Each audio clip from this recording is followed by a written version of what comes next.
All right, I think we'll go ahead and get started. I'm gonna shake the agenda up because our first presenter is not here yet. Fire department, are you guys okay to start? And if you'd speak into the microphone, it'll help folks online here. Yeah, hold on, folks. Got some handouts for you're interested.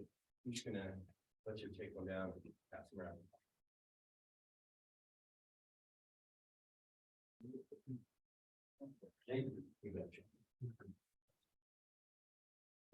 Yeah. All right, thanks for having us. Thanks for scooting us up front. We are still on call. We try and get it out of the way. As you can tell, we're still on duty, so we can boogie out anytime. And we're station 14, so we're just off 3800 West in California. So anytime the inclement weather comes in, we're pretty much ready to head to the freeway. So it's slippery out there. Anyways, so my name is Captain Tony Stowe, again from Station 14, and what we try and do is we try and bring out our monthly newsletter and share that with you guys, go over any of the information on there, and then answer any questions you guys might have for us for what we're doing. You know, it's wildland season, we're gearing up, so if you guys have any questions about the properties or some of the things that we're trying to do currently to help protect the neighborhoods around us, that's what we're here for. So one of the neat things that's come out recently is our CPR classes. So in times past, we'd offered full certification classes. We're not currently doing the full certification classes, but what we are offering is for community members that are interested, or if you have small parties, maybe like some of the recertifications or school groups or whatnot, are interested in getting some CPR basic information. It's more like the first responder. They go over the compressions, breathing, when it would be good to employ these tactics, how to use an AED, what it is, what to do if someone's choking. So it's a lot of the same stuff, but we don't have the staff currently or any provisions in place to do the full certification class. But we do have on the handout I gave you, and then also through our website, SLCFire.com. We do also have a link that will help get you linked up with the AHA, so you can get that. So that's the American Heart Association. If you want to find a list of vendors that actually do the full classes. Our next thing, we are also, this is really exciting for me because I just came from the community relations division in the last 6 months, and I was over the hiring and recruitment of our firefighters, and it was on a 2-year cycle. So pretty difficult to keep people on a list interested in a job for a maybe after 18 months of waiting, you know. So now Salt Lake City Fire Department is employing and will be testing this fall or testing here pretty soon for our class that starts in August 1st. And we're going to start testing every 6 months. So this will really help us to keep the list fresh, keep prime candidates up toward the top. And for many of us that have, you know, family members that may be graduating high school here in the next couple of weeks, it's kind of a bummer to just miss the cutoff for testing and have to wait 2 years as someone who's ready to go. So this keeps that door open and those candidates moving through. So information there again can be found at SLCFire.com, and then click on our careers tab, and everything's on there. We have contacts for the community relations division if you have any questions, information you can't find on that website. But the bulk of it is on there, including the link to apply for the job and information on a physical agility test, interviews, and even practice tests. So if you know some people that are eligible, you know, 18 or older, have them check out the website and hit us up. And I kind of started this off, we're heading into wildland season, right? Well, it's here. If you've noticed, especially with all this moisture, we keep getting the cheat grasses, and the undergrowth is really experiencing some explosive growth. For us in this community along the riverways, right? The Jordan River Parkway, and that is a lot of our urban interface, and we have many really large fields, right? We still have some vacant structures in that, and some of the growth is out of control. So we do have some recommendations for how you can protect your property on there. Ready.gov is a great resource for how you can clear the areas around your home. Again, SLCFire.com, and we have our wildland tab up on there right now. You can click on, and that'll get you kind of in touch with some of the initiatives that we have going on. Some of the other things, we've got websites on here. You can go to onthealert.com for some of our wireless emergency alerts. If there's fires or restrictions in areas, that's a great resource. For people that are at higher risk, this time of year, Salt Lake Valley, we're constantly trying to address the pollution in the environment, but when these wildland fires kick off, it really settles into this valley. So one of the things that we encourage people to do is if you smartphone or whatnot, through your weather apps, pay attention to the AQI, which is your air quality index for a lot of those outdoor activities. Make sure that you're prepared for some of that. And then also your evacuation plans. Make sure you have an evacuation plan in place, and it used to always be 48. We're encouraging 96 hours, and a lot of that's built into kind of some of the FEMA response, how long it would take to get resources in place. It takes a minimum of 48 hours, but closer to 96. So some of those things that are really important, obviously non-perishable food and water, we always say those are important, but what perfect timing, we have a pet coming in here. Make sure to also be prepared for our four-legged fur babies here. Make sure you bring, if they have any meds or food you need, make sure to have enough that if you have to pack up the car and split right away, our little friends are taken care of as well. Make sure you have enough of your prescriptions, first aid kits, phone chargers, things of that nature. So a couple final things for you here during wildfire. I'm gonna have a guess. So sorry. No, please, he's doing the dog person inspection. Yeah. Okay, so during wildfire, a few things, pay attention to the evacuation order given via wireless emergency alerts. If trapped, call 911 and give your location. And one of the most important things with that is, especially when we're outdoors recreating, a lot of times people don't pay attention to where they're at. If you're out on trails, and it splits and hey, let's be adventurous, go this way, make sure you pay attention to where you are. With current technology and being able to drop pins in that, it's really helpful for dispatch. But if you don't know where you're at, if you can describe to us how to get to you, then it's going to just prolong those rescue efforts. It can be quite difficult. Who still has masks left over from COVID? All right, maybe so if you have some of those N95s, it wouldn't be a bad idea to keep some of those in your emergency pack and also keep those in your vehicle because of the inhalation hazards again during the high ash and soot. It'd be neat if it was only grass that's burning, but when these fields burn, it also burns the cars that are there, the pallets that are there, so a lot of those that particulate matter can be pretty nasty. So use an N95 mask. After a wildfire, one of the most important things, don't return home until the authorities have said it's safe. We really try to kind of restrict access to the area because we don't know things even like the trees, until we can assess whether or not they're going to fall over on you or whether or not the structures are safe. Just avoid the areas, avoid touching into the ash, documenting your property damage. And for documenting your property damage, a good home inventory of your personal belongings beforehand will really help you in that recovery phase. So things like that, you can go to FEMA.gov and they actually have home inventory checklists where you can inventory each room and really document and have those things prepared for when that emergency happens. And on that note, a great place to keep those are in a fireproof safe as well. Okay, so on the last page there, we have our breakdown of our runs, and this for those of you who are online, this is something that we have available in the archives on SLCfire.com.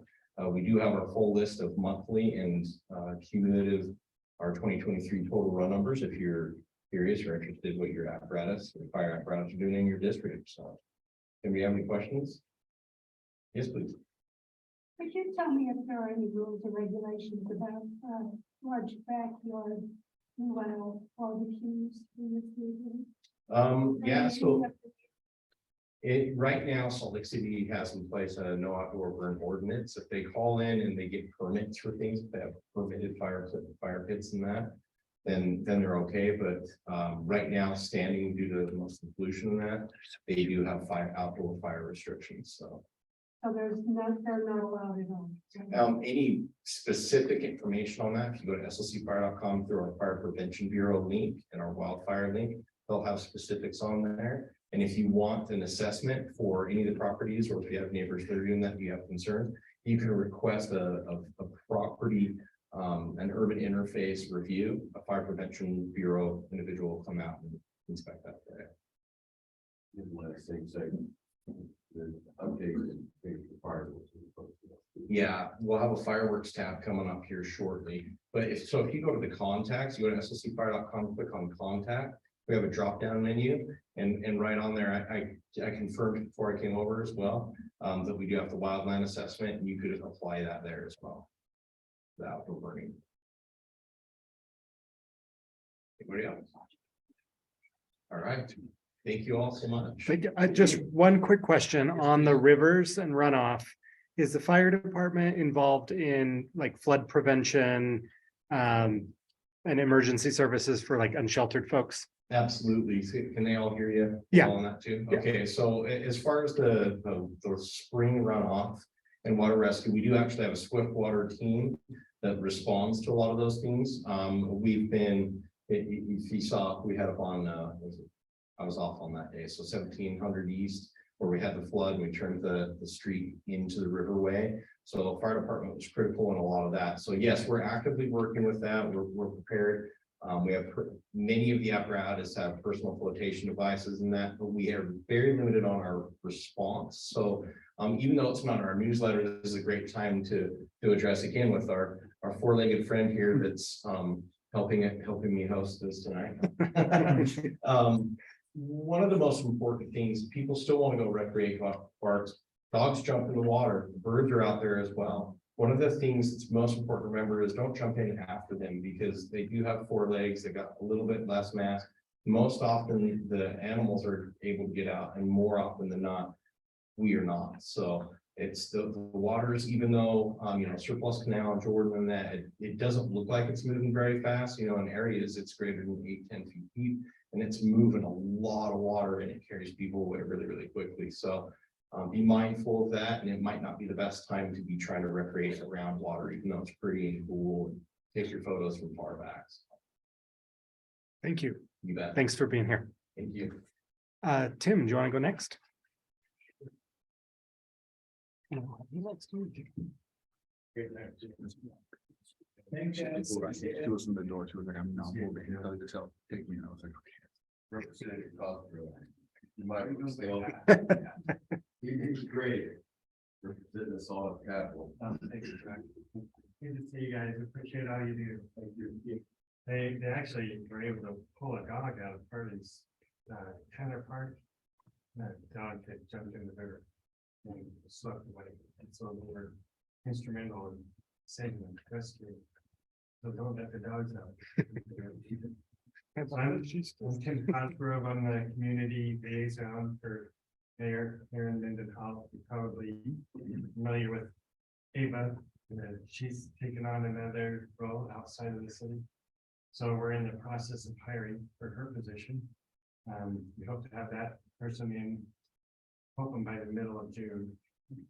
There's so much going on in the city, so it's hard for us to cover everything. And it was probably, I want to say 4 years ago.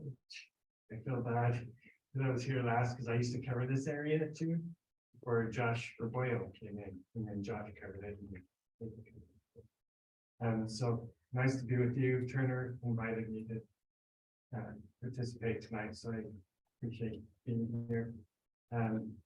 So I just had a few updates I wanted to share. The mayor does the budget for the fiscal year. Every July 1st is the new fiscal year. She takes into account all the different departments and divisions priorities and tries to balance this massive budget, if you can imagine, from all the wants and needs for those services that the city provides for you. So everything from streets to clean water, sewer, sanitation, public utilities, law enforcement, fire department. There's just so much of it. And then that budget's been proposed to the city council, Councilman Alejandro here, and they'll take a look at it, do their considerations, think things through. There's an opportunity for public input this June 6th. So if you want to attend the city council meeting in person, you can weigh in on that and share with the city council what your priorities are as residents. And if you're not familiar with that budget, the city council actually has a city fiscal year budget 101 on their website. So you can get on that and see how the money is allocated for the different departments and divisions, and it takes you through the process and shows you the timeline for that to take place. You can learn a lot. You can get as deeply into it as you would like. I always get a lot of questions when I go out about the alleyways, because there's no maintenance fund for alleyways throughout the city.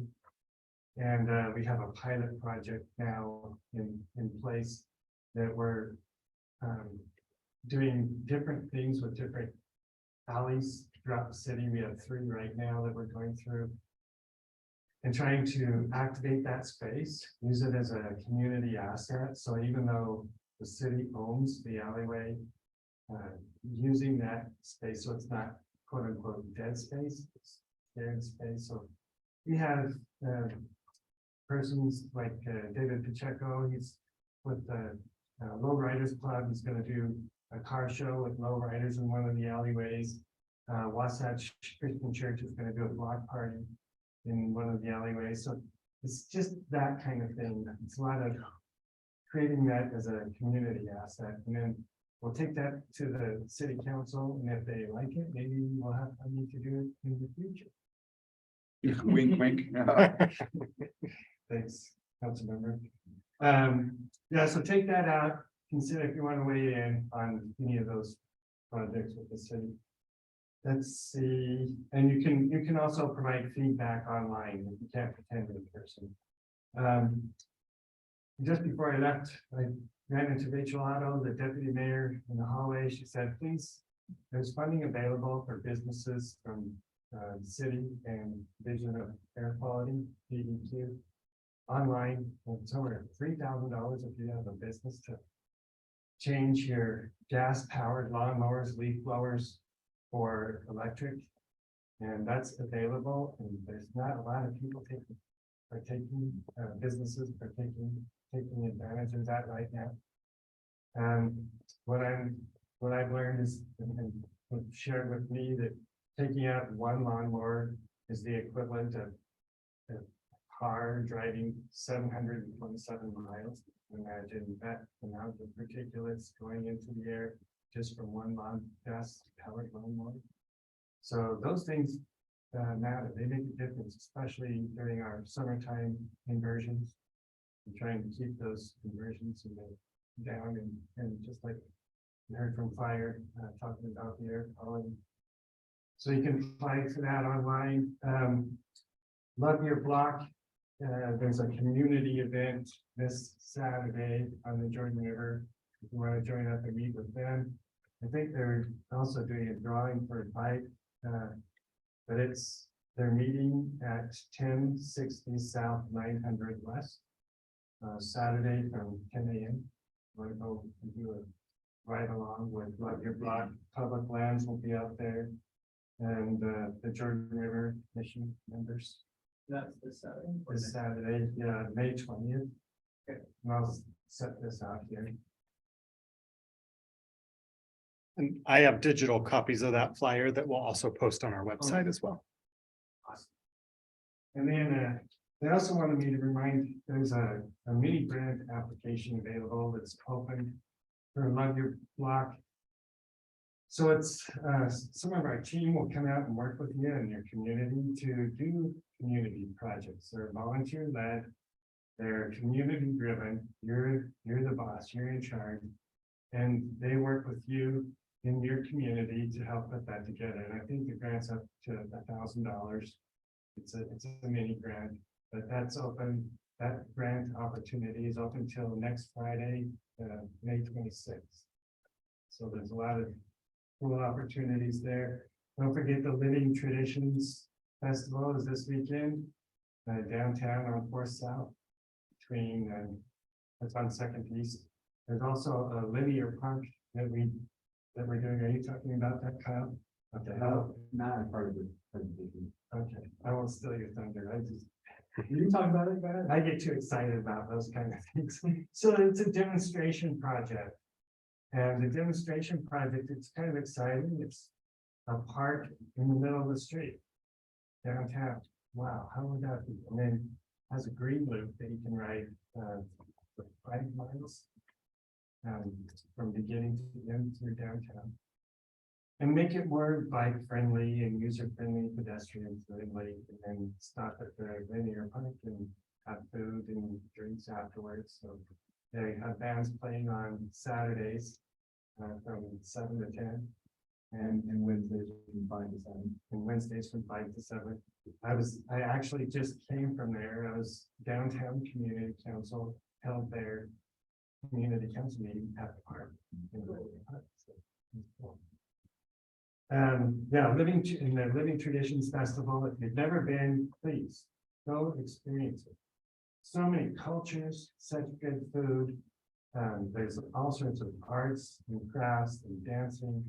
It just shows you the diversity that Salt Lake has that a lot of people don't take advantage of.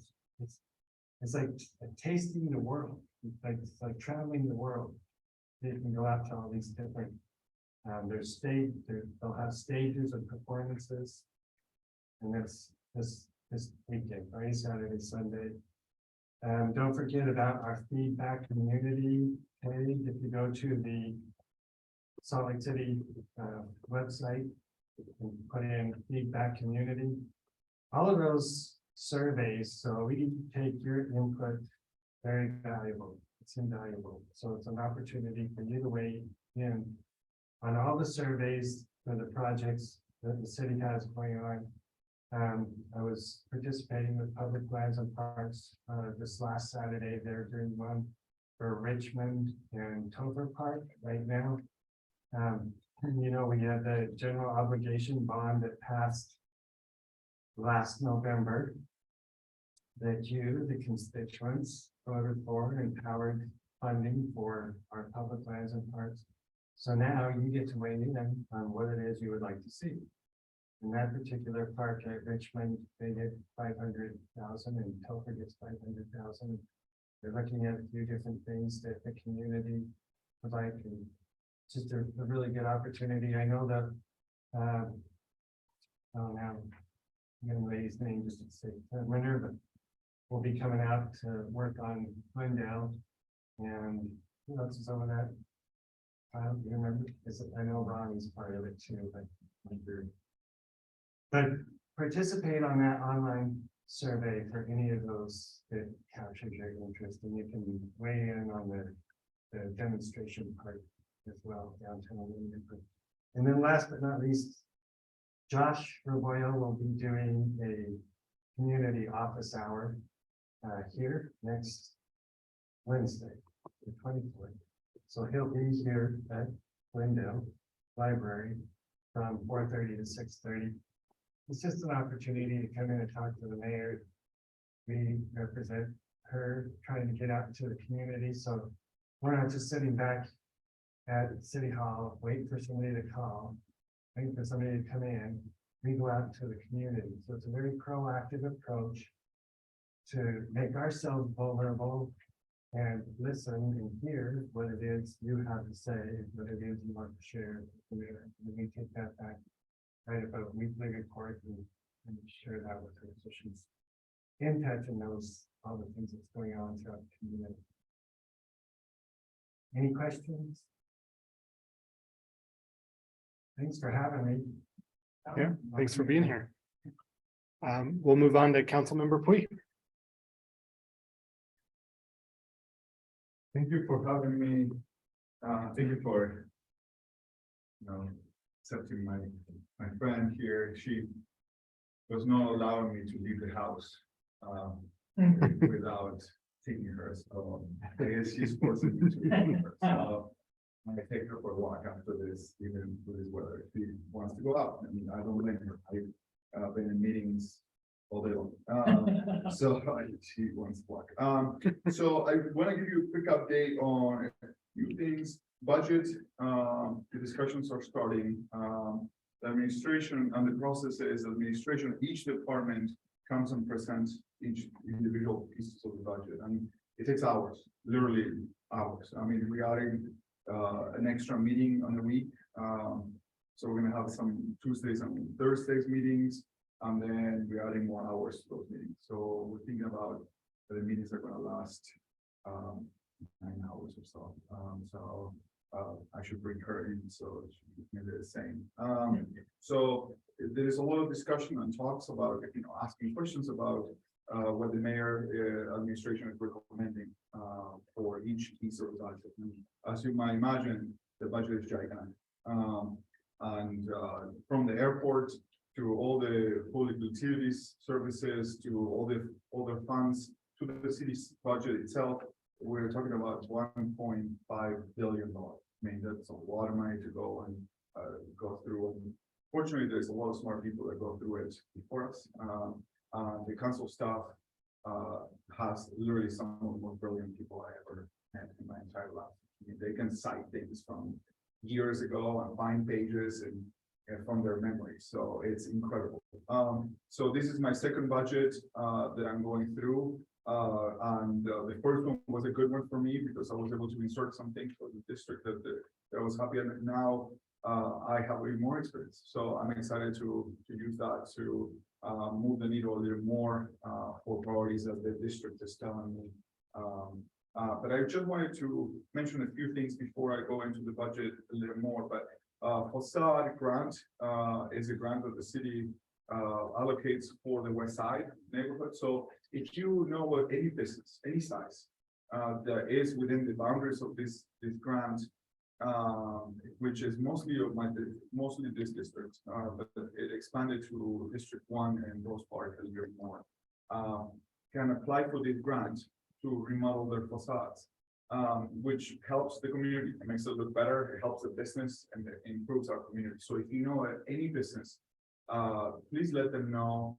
Let me know if you don't know, if they know, because I'm happy to go knock on their door and go buy something and try to speak with them and see, help them with the application. Is a big deal.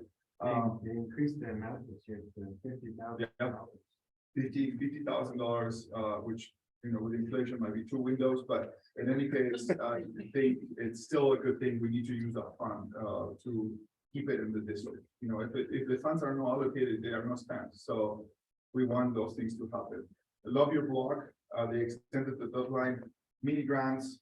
If you think that there is, little teeny project in your neighborhood, painting a curb, helping someone with, maybe you, are obsessed about someone's strip because it looks awful, or there is a street sign that looks like crap, or there is a piece of anything that you hate in your neighborhood. I mean, we all have like pet peeves. If you have any of those, it could apply for that mini grant. It's not a lot of money, but it is volunteer driven. The application is very easy. We need to do the work, but the city will give us the money to make it happen. So it even applies for painting a house. Maybe there is a house in the neighborhood that it doesn't look very good and it's an eyesore. And I'm not going to mention some in my neighborhood, that could use a little refresher. But it could apply for that too. So just let me know if you need help with this. The deadline is extended to the 31st, if I believe, or maybe the 25th. No, 26th. Also my deadline. So Jamali and Annie will come out and work with them to fill out the application. Yeah, and they've been here before, many times. But I'm also happy to meet with you and think through some of those. Also, I showed up to a few of those Love Your Blog events myself to help. So happy to, if I can make it happen, I will show up and help you with. He said who would help pull out if we. Annie and Jamali, they're working the Love Your Blog office in their office. Do you have their contact information handy? I do, and I can post it on our website. Okay. I'll get it to you. I will find it in my phone, but someone knows. Yeah. I do that. I lose everything. And going back to the budget, there is a link to the budget. The budget, obviously, as you probably know, it's long, but it's interesting. So if you have questions about how the budget works, there is a website that the city council puts together with a lot of information, not only the official budget, but some explainers to help understand the process that we go through. And it's tinyurl, so you need to write on your browser, tinyurl.com/SLCFY24. It's the shortest link I've seen, but it's also complicated. I hope that, we can post that. I'm gonna share it with the Facebook page and the community council, so we all share it with each other. It's interesting. I mean, I'm still going through it. It's a big book. And that's one of the books we get through the budget. There's a lot of reading to do and a lot of homework for us. And if you find something in there that you have questions, happy to, I most likely don't know the answer, but I know people that can help me know the answer. So I am happy to learn with you about all of these things. I'm working on a few parts of the budget that I feel like it need to be improved until as the mayor. So the LDA, the Legal Defender Association, so the city contracts with the Legal Defender Association to help to represent those like Petunia. Sorry. This is the first time I take it. So the LDA, the city contracts with the Legal Defender Associations to help those their indigent defense for indigent defense. The state raised the pay for all the attorneys, for the prosecutors. So which Virginia boundaries. She really likes it. So we need to so the prosecutors for the city are going to get a raise, but not the defense attorneys that work with those on the other side of the aisle. And the problem with that is the public defenders are probably one of the biggest piece in connecting people with services. Those that are indigent that cannot afford an attorney, usually in some cases need being connected with mental health, substance abuse, some sort of over treatment, and it's actually the legal defenders who actually connect them through that process and actually find them beds and find them the treatment that they need. So I used to work for the Legal Defender Association, but it feels like a million years ago. Those attorneys have 15, 20 cases at any given time. So trying to match that expense, because as we see it in our neighborhoods, there's a lot of people that are in the streets and they need to have the connectable services. I'm working on an issue with trains. Trains are a big part of what I'm working on. Good news is, well, it will not feel like the biggest amazing news, but it is to me because it was such a pain to get there. Patriot Rail is who owns that rail yard that is basically just east of the Rocky Mountain site, where Rocky Mountain Power has their plant. Just east of that, in between, next to the freeway and next to the river, there is a yard, a train yard right there. And if you notice, sometimes when you're driving, you have noticed this because we all been in that horrible situation. You see the train coming and you hope that it keeps going, but it doesn't, and it stops, and then it goes back, and then it goes forward, and then it goes back. It feels like it's starting like playing with us, and it's torture. So it's because they are moving those train carts forward and putting them in the right order. It's like, it's the only way that trains are organized. So because that train yard is right there, it cuts sometimes 3 intersections at a time, which is torture for anybody driving or walking or biking. And people in bikes or walking sometimes actually go through the trains, which is some of the most dangerous things. But the desperation to get to work or to, I understand why someone would do that, although it's not advisable. Please don't do that. So Patriot Rail, with a lot of help and a lot of issues, is moving that yard way west by the airport, all the way by the airport, passing airport, so that moving of trains and that stoppage of trains won't happen anymore on 8th, 9th, and 10th. west. So I told them that we're gonna throw them a parade when the holidays, I am not kidding, I will find out. So we're still gonna see trains coming through, but hopefully they move along, which is, at least it's easier to mentally to see the train moving than stop and going back and forth. So that one is one of the issues we accomplished, but the project I'm trying to fund this year on the budget is technology that will allow us information when we are in front of the train tracks. So it's technology that many cities are using now, mostly in Canada, but there is cities in the Northeast that they are using it, or Northwest, I'm sorry. Basically, it's a screen on the side of the road that tells you a train is coming in X amount of minutes. And sometimes if the sensors could be allocated in the right way, it might tell you how long the crossing will be cut. So then you can make a decision. Do I need to stay here? Could I wait 5 minutes? Or is it 30-minute ordeal? If it's a 30-minute ordeal and I need to pick up a kid or I need to, go to work, maybe I take an alternative route. So that piece, it is not a huge investment. It's a service that you can hire.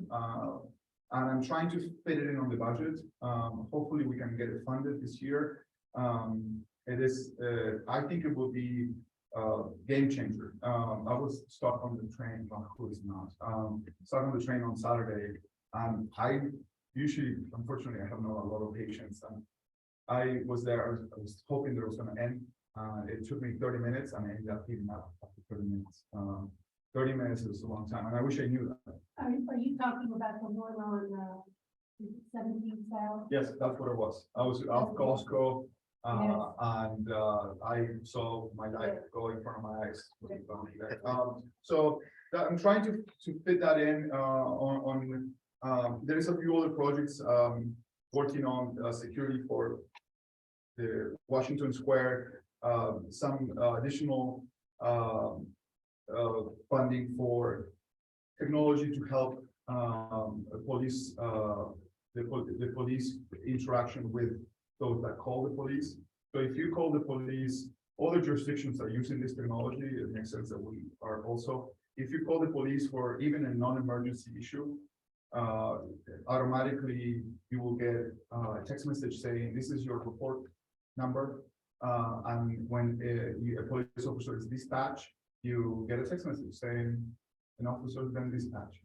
And so it's a way of communicating with those that are calling the police. It seems silly, but when you are meeting the police, you are on edge or you are angry.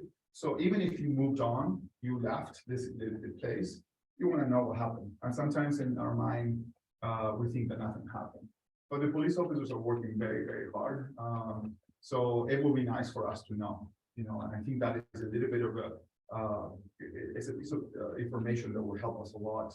UPD, Unified Police Department, is using it, and it's people are very happy with that interaction. So just a few examples, so you know, last year we passed a voted for an open space bond, which allows a lot of money for the west side.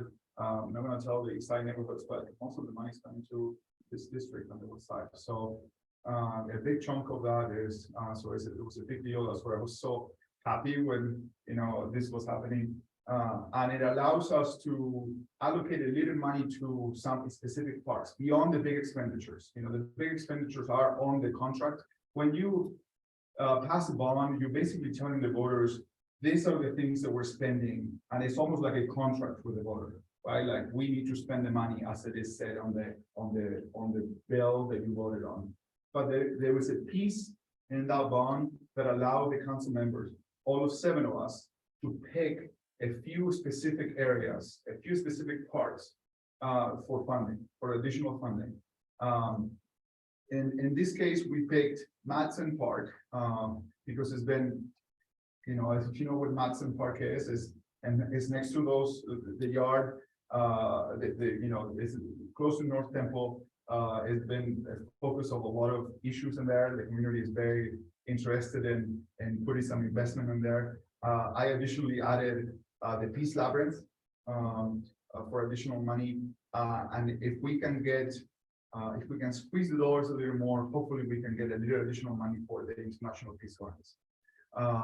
So the International Peace Gardens is a huge focus on my funding and or what I want to as a priority. I think it's a gem for the whole city. And we need to keep it in perfect shape. I tell you that there's a lot of push to expand it. I want it expanded. Argentina is not there. I will take offense on that any day of the week. Brazil is there. You know that. Well, but no, but I prefer us before expanding it that we take care of what we have, well, and then we can have the conversation about making it bigger if funding. So those are some of the biggest things that I'm working on. There's a lot more specific details. If you have any feedback or questions or comments, happy to meet with you, as much as I can. I respond to my emails. Also, my liaison, I probably have some, don't tell the other liaisons, but I have the queen of all the liaisons. Priscilla is just really the boss of all the liaisons, and they assigned me to me because I get kind of a little too much apparently. So they let me know how I can help. I think that would be it. I don't know if anybody has any questions. Can you make a brief comment on the progress of Glendale? The big part of Glendale? Yeah, so there's multiple phases. to this You're project. telling me about it. No, she is going to be very happy with that. Yes. Glendale Park is going to be built in phases. And the reason for the phases is because of where the money comes from. And each individual amount of money comes with deadlines. And specific monies are allocated already before the bond they have deadlines, sooner deadlines. So the administration is working very hard to spend that money before we cannot spend it. It needs to be spent on a specific date. So there is several $1 million that are going to be spent on phase one, and they're going to start construction very soon on phase one, very soon. Phase one is going to seem underwhelming because it's not this amazing thing that we saw in the pictures. That the biggest parts of Glendale Park, it comes with money from the bond, which we voted last year. But there are constraints about the city managing multi-million-dollar projects all throughout the city at the same time. So what the city is doing, and also when we issue a bond, we are paying interest already. So when the city is already ready to construct, it's almost like a loan, right? So when we're ready to construct, we better be ready to construct. We don't want to be paying interest before we are ready to put the shovels in the ground. So the city, the administration has decided to go through phase one, make sure that we extend that money before it expires, before we need to use, and that will be phase one. And phase two is the fun stuff, the pretty pieces of that part. So hopefully, we see phase two coming up with all the public engagement the administration did on that. I think next year, starting is the beginning of that. So you don't actually get the money until you're ready to spend. Yeah, So you don't have to pay interest on it. correct. So when the issue said, when the voters said, we are okay with this bond, the voters approved the bond. Remember, there are specific projects. So the city will go to the market and say, we're going to issue a bond for the Glendale Park for $10 million. We need $10 million. And when we do that, the city will have everything ready for that moment to get the money. It's almost like we're getting a loan at that moment. We apply, we go to the market, we get the loan, we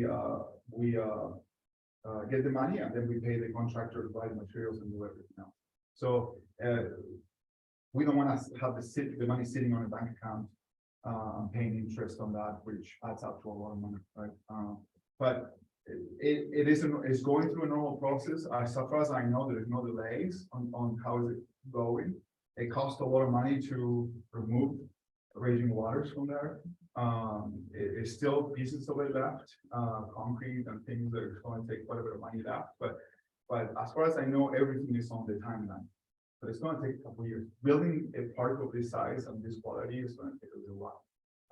But I'm hoping I can wait. I mean, she can wait, but I certainly cannot. Well, my understanding is the first aspect of it needs to be done by next spring. There's a timeline that says you will finish this much of it Right, because it is the deadline of this month. by about It's this impact time fees. next year. It's money that it came from impact fees. So when the developers build anything in the city, there is a piece of money that needs to go into impact fee fund.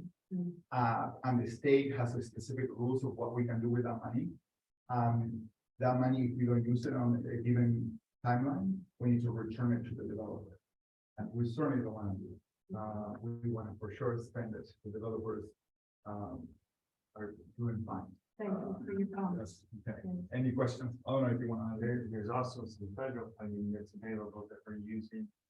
It has even stricter guidelines that it has to be used within specific parameters, but it's more with the infrastructure for cleaning air, for biodiversity, for trees, for their requirements are even stricter. It's actually incredible to learn about all of these different funds. Everybody, I mean, sometimes the conception is that there is one big bank account, checking account. No, this is like literally hundreds of different accounts with different rules. And why, some people say, why can you not fund that and fund this? Why can you not put all your money on roads? It would be amazing if we could do some things, but no, it is very strict on how you can do the specific pieces of the funding in the city. I don't know if that, I hope I answered. Thank you. Any other questions? I have a question for you, Councilmember Puy online here. I'm sorry I'm a little late if you already touched on this. I was at the UDOT Q&A at Mestizo, but I was wondering if you could comment on your colleague's arrest for DUI and whether you'll be joining the call for her resignation if she does get convicted. If you could speak on that, or if you already have, you can just let me know. No, I think that this is an issue that not only is going to take years to probably months and months, but certainly maybe over a year to finalize through the legal system. I don't think that is appropriate for me to comment on that at the moment. I think it is a personal matter as it entails. Obviously, there is concerns about, you know, we all need to do our best and represent our communities the best and also act like we expect everybody to do so. But I want to let the process go, and the council issue a statement on this matter already. Councilmember Fowler and legally, Councilmember Fowler is she responds to her voters, to her constituents. She responds to the courts. If she is convicted to a felony, she is disqualified automatically. She is most likely that after that, those two steps are going through. I think that's when the council could take action. So I think it is inappropriate for me to comment on that before I know the facts of the matter. Know that I am also a judge of any kind. So I think that what the council issued as a statement was satisfactory.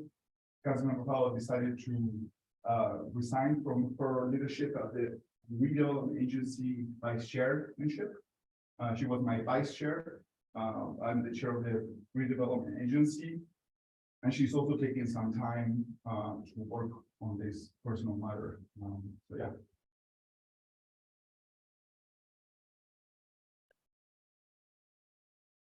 Thank you. Any other questions? I just want to add one thing on the Glendale Regional Park. If you've been at our last two meetings, there's been a lot of conversation about pickleball. After those conversations, I met both with Councilmember Puy and with Kristen. Kristen Riker, yes, from Parks and Public Lands, and she explained to me the reason that pickleball was included in phase 2 and not in phase 1, it has to do with all of that funding that Councilmember Puy talked about, that their hands are tied in terms of when that money can be spent. If they were, so phase 1 was basically designed so that the second that the bond passed, that they could start really getting going on phase 1, because it has to be done by next spring. The reason that pickleball was included in phase 2 is for them to have included pickleball in the plans for phase 1. They basically would have had to rewrite the entire plan because it doesn't sit within the Glendale Regional Park space. It sits in Glendale Park. They're going to put them where the existing tennis courts are. So they would have basically had to reconfigure the entire phase 1 plan for the regional park, which could, 1, delay it by 6 months or more, and 2, add the cost of having to re-engineer and redesign all of phase 1.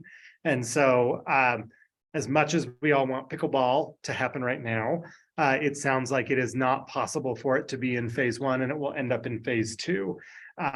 What we're working on doing, there's quite a few folks that are out on vacation and different things happening right now, and with the budget underway, what we're planning is to have Kristen and her team come out and do a walkthrough at the site there, so that we can hopefully maybe do some community engagement about what might be possible when phase 2 happens, so that we can get in front of that and really come up with a vision for what the community wants there at the pickleball courts. But another exciting project that dovetails with that is a series of trails and different things that will connect into that area. I don't have anything specific to talk about there, but there is a reason why pickleball was not included in phase 2. And after meeting with Kristen and the team at the city, it's clear that those funding restrictions are the main reason that that's not going to happen. So just wanted to close that loop from the last couple of meetings. And there is another piece of that too, which is the city did quite a bit of a community engagement in the park. And one of the things that the community said is we don't want to lose any current amenities. So we can add any amenities to the west side, add all the amenities to the west side that we deserve, but don't take any amenities away. So when we start the issue of like, well, should we remove half of the tennis courts? Feels like we are ignoring that piece of very strong feedback that most people gave, that we don't want to lose any piece of anything. But yes, we talked a lot of the pickleball, and we are, I believe that there is a strong commitment and it's already on the plans to make it happen. So, yeah. Thank you. Thank you. We'll move on to Detective Oliver. I think what we'll do, since you're online, Detective, is we'll start with questions and then have you just give your update if there's not any questions. But does anyone have questions on public safety for Detective Oliver to kind of kick us off? I've got the question on the summer uptick in crime. Is that expected again? And what are plans for dealing with street racing before that comes up organically? Oh, wow. That's a great way to start. Thanks.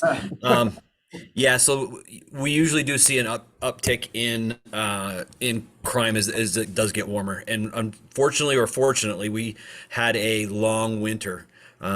So as it's starting to get warmer, we do see a little bit of an increase, and we can go over that in some of the numbers that we've seen. The positive about that though is our response time has dropped by about 2 minutes for our priority 1 crimes, which is fantastic.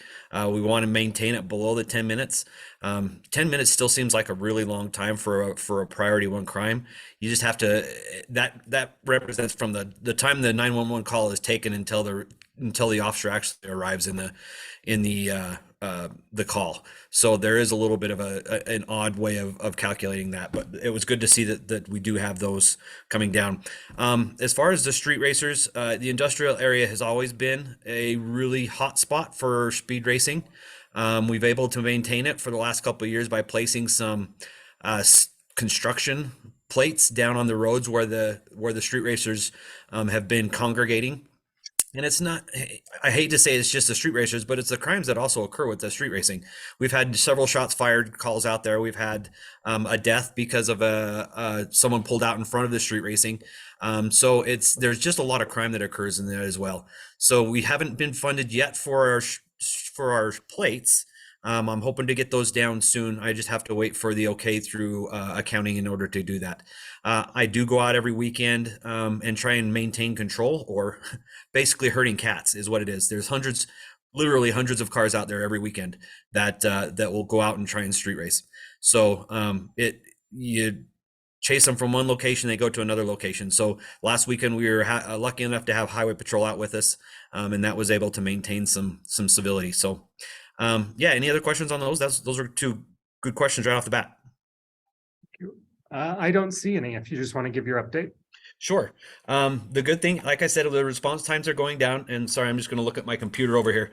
And then we also have 47 vacancies. So we are down 20% of our police force right now. So we're looking at 47. So that's a good thing, but we do have a couple of classes in process, and we are doing a lateral class, which really gets officers out into the field a lot quicker. Usually it's 21, well, probably about closer to 30 weeks before we can get an officer in the field. With a lateral, the process goes a lot quicker because they're already certified as a law enforcement officer.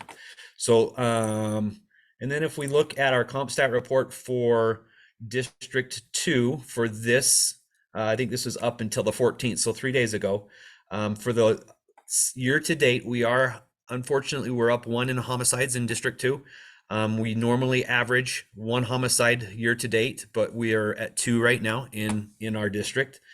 We are down in rapes, which is a good number to see down. We're down 27%. We're down 66% in business robberies. We're down 20% in other robberies.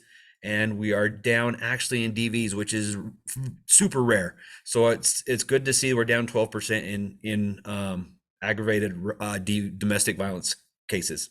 So in all, violent crimes were actually down 10.5% for the year to date. So up to this point, that's looking good. We'd like to keep it in the negatives or down, which is fantastic.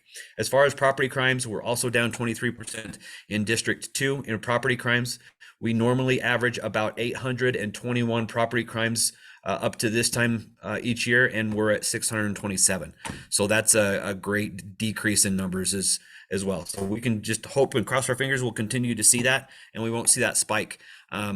Unfortunately, when schools get let out for the year, we do see a little bit of an increase. So hopefully we'll be able to maintain and manage that. So that's it. Unless there's more questions, I'm done. Thank you. I don't see any. Thank you, Detective. You're welcome. Thank you. All right, we're going to move on to Susan Lundmark, who's here to talk about 1700 South resurfacing. Yeah. You can email it to me and I'll get it pulled up for you. Oh, shoot. Okay, sorry. We can also probably just plug you in directly. What's that? We can also probably just plug you in directly if, Like this? yeah, that'll work. So I am Kyle Irvin, environment at Salt Lake City. So I work for about 6 years now, most of the streets and now I'm in transportation for the past 6 months. Yeah, I'm just not sure who. Gotcha. Thank you. So I'm going to talk about the resurfacing part of this, and then Susie's going to take over for the second half about the potential lane configuration. So the streets division, every year they have a crew that resurfaces the streets in Salt Lake City. They aim for doing 150 lane miles every year, so they've got a big task on their hands. There are 2 different types of surface treatments, a slurry seal and a quick seal, and they're both just designed to extend the lifespan of the road anywhere between 2 and 6 years, depending on the condition of the road. They're typically, they're very cost-effective ways of doing road maintenance, and they're quite, they don't impact, there's not a whole lot of construction impacts. With the slurry seal, it's typically only a day that they'll close the road. They start at 7 in the morning, and then they're usually done by 2 o'clock in the afternoon. They're very good about coordinating with residents and businesses if you need access to your driveway and stuff like that. 17 South from 3rd West to 9th West is on that resurfacing schedule this year, and it will be a slurry seal. And slurry seals give us a great opportunity to reimagine what the road looks like. So I will let Susan jump in now. One other thing I should mention, before they do the surface treatment, typically the prior year, they go out there and they will seal the cracks. And if there's a dip in the road somewhere or a section of asphalt that's bad on an otherwise good condition road, they will dig it out, patch it up, and then come in the spring and summer for surface treatments. Typically runs from late May through late August or early September. So, yeah. Yeah, hi, everybody. Hi, I'm Susan Lundmark, work with Kyle at Transportation. And we're so lucky that he used to be with streets because he knows about all this stuff, but I don't know all the details of it all. But yeah, as Kyle mentioned, every year, Streets Division resurfaces some roadways with either a chip seal or a slurry seal. And this summer, from 300 West to 900 West, they'll be doing 17th South. And we said that it's scheduled for about a week because we don't really, it's a pretty large project extent, so we're not exactly sure how long it will take. So that seems like, should be pretty reasonable. And then I just wanted to point out that we do have a future phase for next year that will be from 900 West to Redwood Road. I have a slide on that a little bit later too, but just wanted you to know. And that's right near Glendale Regional Park. So these are pictures of slurry seals. It's just laying new asphalt on top of existing asphalt to help seal the surface. And like Kyle said, it gives us an opportunity to change pavement striping. So paint that's on the road, lane reconfiguration, that kind of stuff. We don't really have many other opportunities, like not much opportunity to change signage or like curb and gutter or anything like that. That's typically a much bigger project. That's actually a construction project and a reconstruction project and big budget. And this is a little budget. So we're gonna make the changes we can that the neighborhood wants to see, hopefully, in this area. And an example of a project like this is if you go to Redwood Road and west of Redwood, so from Redwood out to, I think it's Pioneer Street is what it's called. It's like 2100 West. They did this a couple of years ago and we were able to provide feedback and they added some bicycle lanes and then they took out a lane there. So we were able to provide feedback. So if you want an example, that's an example of one that happened like this. Sorry. Thanks. Yeah, that's great. Can we go to the next slide? Yep. Okay. So yeah, so the currently, this is what's at 17th South between 3rd West and 9th West. So there's 2 vehicle lanes in each, a 5-lane cross section, which means 2 vehicle lanes in each direction plus a center turn lane. And then there are bike lanes that are kind of narrow and they're right at the edge of the roadway, like up against the gutter and gutter pan, basically.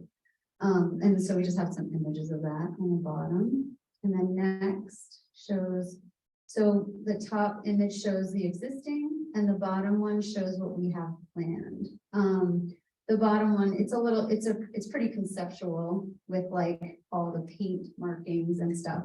But the main point is the width of the roadway will stay the same, but we are planning to drop 1 vehicle lane in each direction to create a 3-lane cross section. We'll still have a center turn lane and there will be sort of like extra wide bike lanes on the sides where hopefully people can comfortably, if necessary, kind of, you could probably kind of ride side by side, like it's shown in this image, not necessary. It's not like a bike path that's separated, but it is like an extra wide bike lane that we have planned. Can we go to the next slide? This is just to talk about the traffic volumes, because a lot of times we get questions about like what's going to happen with the traffic if we only go down to 1 vehicle lane in each direction. We have vehicle counts from this past summer that shows the average daily total of 8,600 to 10,000 vehicles, kind of depending on the day. That's weekday average, and pretty much at the division we feel like we have data that shows that a 3-lane roadway can comfortably carry 13,000 to 16,000. So we feel like real confident in being able to drop 1 lane in each direction and go in with that 3-lane cross section. And next slide. The future phase resurfacing is right here by Glendale Regional Park and where there's a lot more residential land uses as well.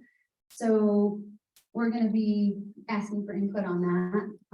Right now, we have a webpage, there's gonna be a slide about it in a minute, but we have a webpage where you can give comment, you can take a survey, and you can comment on anything. You can comment on Third West to Ninth West, you can comment on this future phase, or anything, and it will come to our team so that we can get it to the right direction. Another thing that's happening on this corridor now is that we are working to upgrade the pedestrian crosswalk signal here at 13th, about 13th West. This will connect directly to phase 1 of Glendale Regional Park, where the new playground is going to be, like just right south of that crosswalk is where the playground will open. And so we go to the next one just to show. Right now, there's a nice crosswalk and it has a rectangular rapid flashing beacon, like yellow lights that flash and they're in a rectangle shape.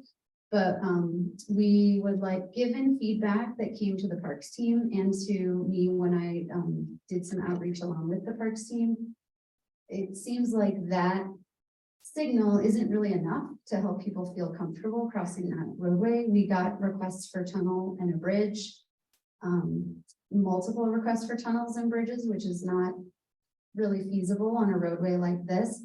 But what we feel like we can do, given hopefully what we can put together with funding, is come up with a hawk signal, which is shown in that image where the pedestrian pushes a button, it changes like a traffic light to red for a period of time, and then it starts to flash to let motorists know that they need to stop and then can proceed if nobody's in the crosswalk. So we are getting under contract for the design of that. And we are very hopeful that we might be able to get it built by the time phase 1 opens. But if we can't, it will hopefully come shortly after phase 1 opens.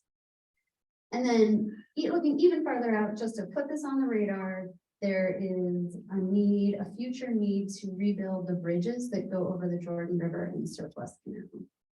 And so this is what it currently looks like. And we are just wanting to put it on the radar for people to think about, like, I guess I was told that the division has gotten some input in the past about trying to create a whole separate pedestrian and bicycle bridge. And that, like a bridge or a tunnel over the roadway, that would be very difficult to do. But with these bridge reconstructions, we may have the opportunity to create like nicer pedestrian and bicycle environments. And I think the next slide just has an example of what was recently done on 17th East with like a multi-use trail on the left-hand side. And then on the right-hand side, there's a buffered bike lane and like a raised sidewalk. So this is just an example of something that could be done on a bridge surface when a bridge is being replaced, depending on kind of what we hear from the community and what it is. So, but that's a much longer time frame, but just to let you know what's out there. And I think the last slide just has, some contact information. The website on my street that you can go to, and then also just the street resurfacing email address. If you have comments or questions or anything like that. And then we can take any comments or questions that anybody has right now too. Yeah. Thank you. Since the resurfacing from Third West to Ninth West is this year. Yeah. And then Ninth West to Redwood Road is next year. Yes. Is there the bike path going to continue from 1700 South by East from Third West to State Street, or that pedestrian bicycle corridor increases? Sorry, on 17th South going east from Third West, was that your question? There are bike lanes on that road right now. There's a kind of a funny stretch between Third West and the actual train tracks, like where the tracks line goes, where we still have 2 vehicle lanes in each direction, because we don't want people to end up backed up onto the rail or into the intersection because of the rail.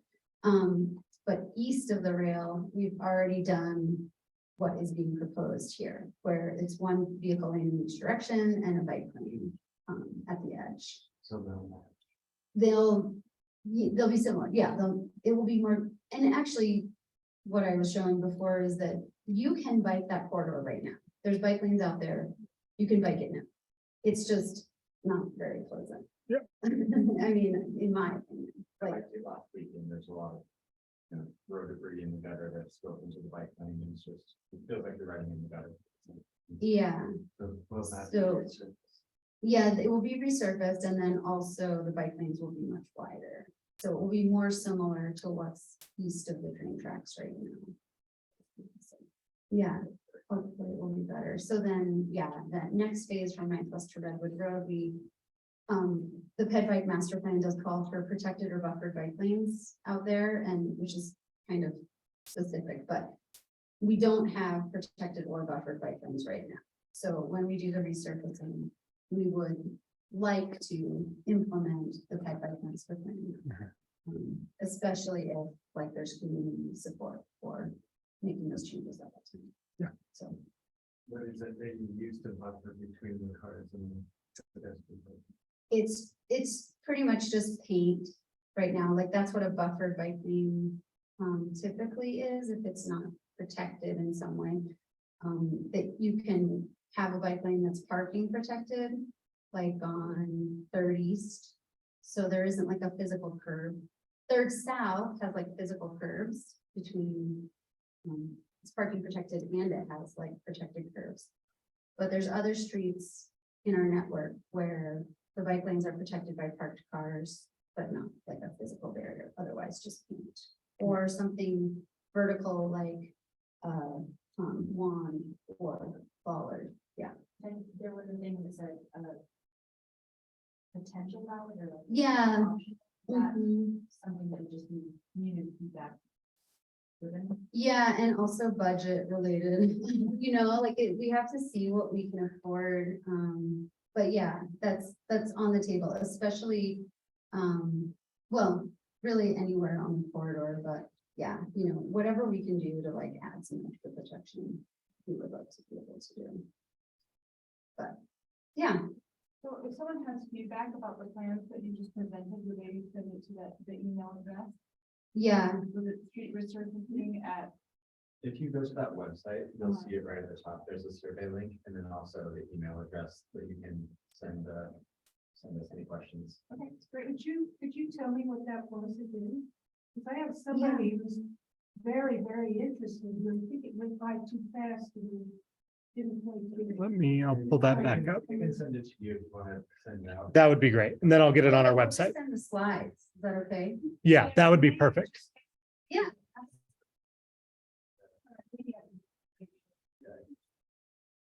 It's on you. I'm gonna add that. It is very good. So, another side benefit of reducing the number of gravel lanes is that at these crosswalks, there's less travel lane you have to cross. And it kind of prevents the situation where the inside car stops, but the outside car can't see the person in the crosswalk and just keeps going through. And also reduces just crashes along the border, especially like left-hand turn crashes in general. Yeah. So, The crosswalk that you were talking about on 17th South and 13th West was recently repaired. One of them has been knocked down and they repaired it and put it back up again, but it doesn't work. So two of them work. But the But other the one third doesn't. one, facing, Is it on the south side? it's on the north side. Oh, it's on the north side. And I walk that way all the time. When you push the button, it looks all lovely and wonderful, but it doesn't It work. doesn't work. And then next is the one in the middle of the road and the one on the other side. They, Okay. these are the flashing crosswalk signs. that Right. flash. and you were right about putting in a new different kind, because when the sun is shining, Yeah. those little bars, I can't see them. Yeah. They can't see them. Yeah, we had some conversation to the point that Kyle was making about, like once in the future, if we drop a travel lane in each direction, then it makes it easier to cross even with just those little lights. But ultimately, we felt that because there's so much residential on the north side of the street and because there's a huge park investment going in on the south side of the street, like it just makes sense. And it's what community asked for, and so we feel like, well, they asked for a bridge or two, but being able to stop cars with a red light is the next best thing. So, hopefully, like, it's useful and well received, even if we make changes to like the paint in the future. So we'll find out. Those types of red crosswalks where they put a new type of. Oh, brick yeah. Or something in the road. It's better if you just paint them, because once you put those bricks in and they get a little wear and tear, every time a car goes over it, it goes. Boom, boom, boom, boom, Yeah. boom. So it's better if you're gonna make them, just use some type of red paint, to make Yeah. that crosswalk visible. But when you actually put a new type of material in there, it doesn't do that. It doesn't do- No. And Like if to use red colored concrete now, which holds up even better. Better. So, But you know what I'm talking about, the little brick thing. that they Yeah. put in there. I live not far from there, and every time some kind of a really big truck goes over it, it goes, and they're brand new, they just put them in just a couple of years ago. That's on a different roadway. That's on 17 South and 13 West. Oh, then 13th West. Oh, right here, because I thought that was just pink, but it must be. No, I think they're little. Yeah, there's something. They're not, it's like, they can only do what they can do. Yeah, Thank you for listening. thank Yeah. you. Thank you for being here. If it's okay, I'm gonna move on to our community updates. And I'm gonna start with a update from the community council. Let me share this on Zoom for folks. So for the last almost a year, the community council has been working on creating an active transportation plan for Glendale. Basically, we analyzed all the roads and streets in Glendale, really in the residential part of the neighborhood, because far out west doesn't necessarily make a lot of sense for us to put energy there, given that it's largely industrial and commercial. But we've just come out with our draft of an active transportation plan. It's 73 pages long, so it's just some light reading for everyone who's interested. We have not published it publicly. We're all kind of going through it right now with a fine-tooth comb. But within this, it talks about different infrastructure we'd like to see, and a hawk signal on 1700 South is one of those things. So that came out of a previous planning process, and we've included that in the plan. But we talk about all the different accidents that have happened in Glendale, including some unfortunate fatalities. Really have dived into a lot of different data. You can see the severe crashes. Many of them are clustered on Redwood Road. But in the coming months, we'll be publishing this. And at our June meeting, we'll actually be presenting this active transportation plan. So our goal is that once this active transportation plan is approved by the community council, that we'll then be able to work directly with transportation and streets to really implement some of these projects through both CIP applications and a variety of different things. And we worked directly with transportation as we created this plan. So we tried really hard not to duplicate anything. The transportation master plan that the city, I think, is approved or is close to approving. We used the data from that community engagement process. So if you participated in that, we did get your feedback through that for this plan as well. And then we've just built on top of that to really make a specific neighborhood plan that will dovetail with many of these projects that are happening in the neighborhood. So like I said, at our June meeting, we'll be going over this in depth. We'll spend probably 45 minutes to an hour just on this plan. And we'll be talking more about transportation. But if you have, we'll save these for the June meeting, but if you have suggestions for places that we could improve pedestrian safety, bicycle safety, and even vehicle safety within the neighborhood, we would love to include those in this final plan. And like I said, we'll wait for those comments until June when we actually talk about this, but please come prepared next month. So a couple of other updates from the community council, and then we'll move on to our community organization partners. We will not be having a July meeting. We're going to cancel our public meeting. We typically do not have good turnout. And this year, the meeting falls like right before the 24th of July holiday. So we will not be meeting in July. Another thing that I wanted to share, a couple of months ago, we had some students come and present about a dark sky assessment of the neighborhood that they've done, really looking at what potential we have for increasing our dark skies here in Glendale. So they finished their report.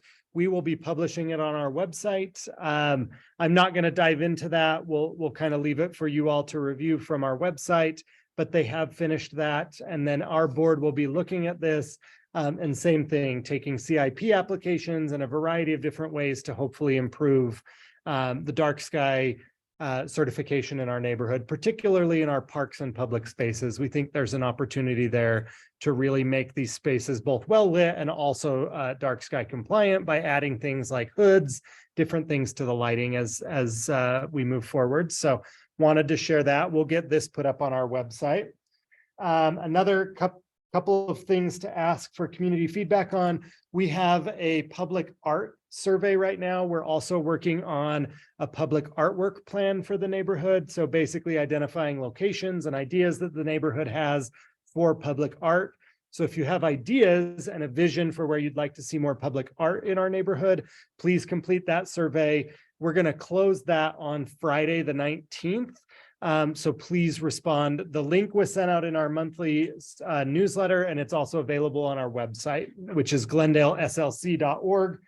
Basically, we're going to create a plan for adding more public artwork, and then we can work with the Arts Council and different partners to also implement more public artwork in the neighborhood. Let's see. Couple of other notes. Back here with me tonight, I have some cleanup kits. So if you would like gloves and reusable bags to use for cleanups, as well as a little garbage grabber, we have these. They're available for free for anybody if you want to do some neighborhood cleanup. We our Keep Glendale Beautiful Committee Chair, Stephanie, will be talking about our next neighborhood cleanup in just a moment.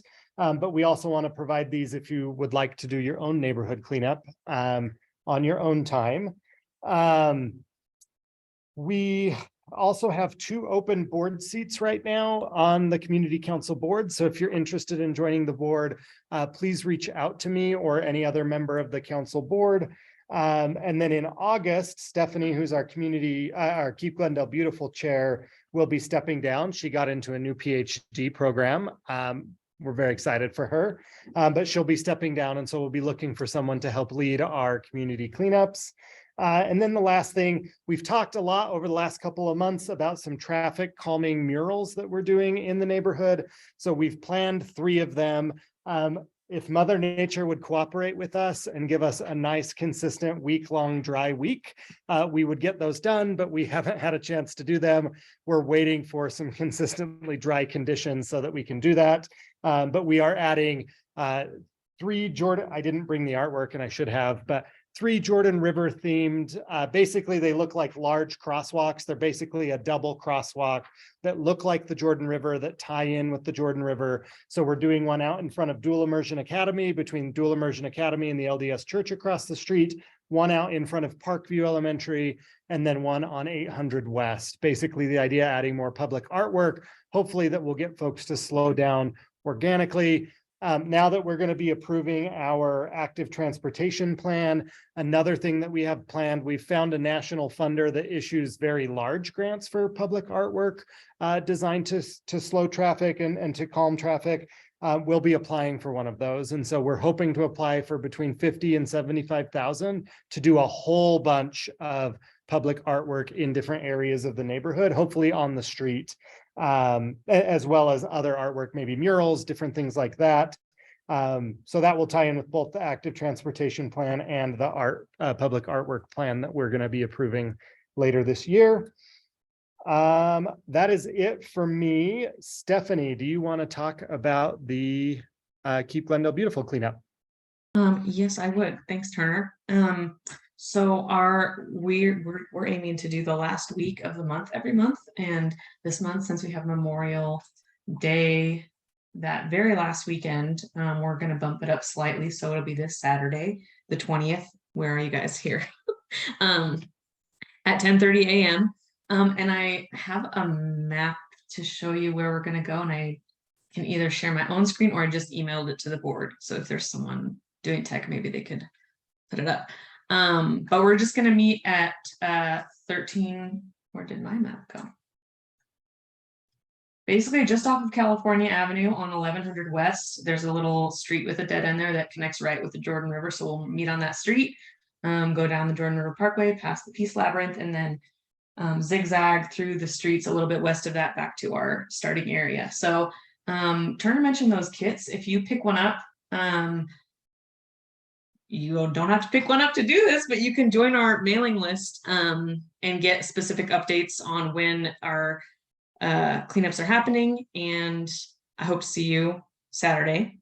And I did want to also mention, like Turner said, I'm going to be having to move on from my position in August. And so July will be my last month. And I'm really hoping to get someone else set up as the head of this committee before I go, so that it's not just like tasks are spread around people who are already busy on the board. I'm really looking for someone to take over. So if you are interested in getting a little more involved, it's very simple and you can do a lot with it. It would be easy to do a way better job than I have and do a lot of stuff. So definitely let me know. It's just stephanie.finley@glendaleslc.org. And that's all I have. Thanks. Thanks, Stephanie. Neighborhood house, Jake. And I'm pulling up the flyer that you asked me to. Just 1 second. All right, there you go. So my name is Jake Erickson. I work as the community engagement coordinator at Neighborhood House. We would like to welcome all members of the public, especially this neighborhood, to our community event on June 16th from 4:30 to 6:30 on site. We also welcome any prospective partners who might be interested in tabling to provide resources to different members of the public who might be looking to access said resources. So if interested, please feel free to contact me at jake@nehutah.org. Any questions or? Can you just do an overview real quick of what all Neighborhood House does so that folks are familiar? Yes, Neighborhood House provides daycare services to children aged 12 months through 5th grade, and then also daycare to adults suffering from cognitive decline, traumatic brain injury. We also serve a neurodiverse group of individuals. So there's basically 2 distinct population groups that we provide daycare for, so that their loved ones can provide for them. Thank you. I don't see anybody here from NeighborWorks. And then I believe Sean is representing the Sorensen Community Campus. Hi, everybody. I'm Sean Martin, the Community Programs Manager at Sorensen. I can share my screen, or I don't know if you have it, Turner. Thanks for all the updates. Do you want me to share it, or should? Yeah, you go ahead. And then you'll have control. Okay. I'm just going to give you a quick update on programming we have going through the summer and ongoing. And answering questions if they do. Just let me know if you can see the screen all right. Are we good? Is it up? Yeah, I'll follow. Okay, so we do have our, and I don't know if Ali's still there. We are city funded. We're part of community and neighborhoods. We're part of Multicultural Center and the Unity Center. As a result of, we're city funded. So there you see city budget in action. I'm paid for by the city. Landon, who's the secretary of the neighborhood council, works in the computer center. And we're there to serve residents of Glendale on the west side as best we can with free and open programming, as well as some things that are paid. The county partners with us with fitness and the gymnasium. So we have our ongoing computer center. We also have help if people need one-on-ones with the variety of things. I won't go into the details on it, but if you're familiar, we're open every day, 9 to 9. On Fridays, we close at 8, and on Saturday. Volunteer income tax assistance continues, even though the deadline's over.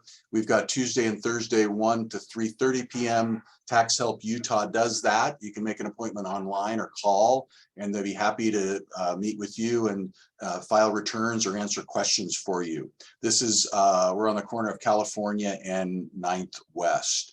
We also have a new sign language and music class. This one is paid, but it's really reasonable. It's $25 for one class, $50 for 3, and it's a group called The Deaf and the Musician, and they do some creative sign language, karaoke, lyrics, Again, and this is on Tuesday evenings through June. So any interest in that, they rent the space because they are charging, but it's a great thing for the community if people are interested in sign language and music together. Teen Mom Strong is back. It's Planned Parenthood's support for teen mothers. They were a longtime partner before COVID. They are back, which is great. Tuesday nights, free program. If you know anybody or pass the word for teen moms, they get a little bit of a stipend and they support them every Tuesday night and provide childcare. These are all free. We still do Monday and Tuesday night. Nonanstin Folklorico comes and practices in our black box. They're a great group. They perform around the neighborhood. They're from Glendale. They're Monday and Tuesdays. They do Monday rehearsals and then Tuesdays come on in, talk to them. Juan and Claudia are usually there. They're a great group. They used to be at the CLC, or they used to be at Glendale doing it a few years ago. They've been back at Sorensen at least a few years now.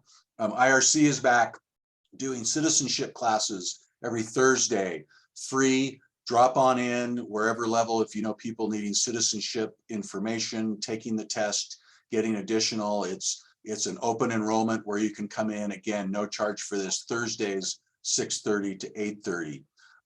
Piano and voice classes, Mundi is back this summer too on Saturdays starting June 10th for youth and adults and families. These are free. Register with Mundi Project. And they're small classes with qualified teachers. Those are filling up. They're also at Curran's Library, but they've been at Sorensen many years as well. We also, I want to remind everybody, we still have free light bulb swap. This is through Utah Clean Energy. You can bring in, I think, up to 15 old bulbs and get some LEDs. This was just for Glendale, but it's Poplar Grove. Oh, there we go, 84104 and 84116. Just bring in your old ones, fill out a really short form, and you can get up to 15 LED bulbs. So that's still available. Multicultural Center, which the county runs, here's their current pool schedule. They're finally getting back open with more lifeguards. I believe in June they are going to change these hours a little bit so that they're every day more consistent. So check with them for the swimmers out there, but that's finally getting open. Also, the county is starting back with Zumba in the fitness center on Saturdays and Wednesdays, Saturday morning and Wednesdays evenings. These are with your fitness membership with the county. We also have, this is a way cool thing. In fact, there are people from Neighborhood House. This is an arts, the Jewish Family Services Center teaches creative aging arts classes, and they're going to have their art exhibit at Sorensen Unity and do performance with the choir. And I do believe they work with the folks, the aging folks at Neighborhood House that will be able to have a night out, bring their family, have a reception June 15th, 6 to 8. And the exhibit will be up a whole month in our gallery space. So that's our quick update with everything. Landon is there. He works at Sorensen that can help answer any further questions on it. And again, we're there. We've got the computer center. Also, Donated Dental is there, and Early Head Start has space there as well. We're a part of, again, Youth and Family, which is community and neighborhoods. We have an after school and summer program. They're already full for the summer. We'll have 120 kids K through 8 there. And also the Rose Park group will be at Sorensen this summer as well. They will be doing lunch at Riley. This is good to know also, Turner, that it will be a community feeding site open to the public starting first, second week of June at Riley Elementary. So Riley this year will have a summer program for kids as well as our regular Youth City. Again, we're part of with all the city parks, Youth City programs. So lots happening there. The building, the multicultural center, the gyms are done, the lockers are done, the pool's back open. They also are going to be starting volleyball Friday and Saturday nights. They have a new sports coordinator that's going to be open drop-in volleyball for kids and adults starting in June, I believe. So this is city dollars at work that have been budgeted, and we're continuing on. A lot of things, most things are free and open to the public, or they're at a low cost with the county and fitness, and then the partners of Donated Dental and Early Head Start. So any questions I'm happy to answer, or Landon will be there to help out as well. Thanks, you guys. Thanks, Turner. Thanks, Sean. We appreciate you. Any other community updates or announcements? All right, doesn't look like it. Thank you, Sean. And thanks to everybody for being here tonight. One final note, today was a special legislative session. The legislators all met today to allocate funding for flood control and handle some other legislative business. So we won't be joined by Representative Romero or either of our state senators, but they send their regards. And that's it for today. Thank you all for being here. Hey, I'm just gonna throw out, you know, we've got the community council in the black box. Landon is a theater guy, you know, maybe we do an open mic or a talent night sometime in late summer. And, you know, dance with it, something like that. We want to open up and maybe we can have a meeting there and do something fun. So Landon and I will get our heads together and get creative. Love it. Thank you. Thanks, Sean. Thanks, everybody. Take care.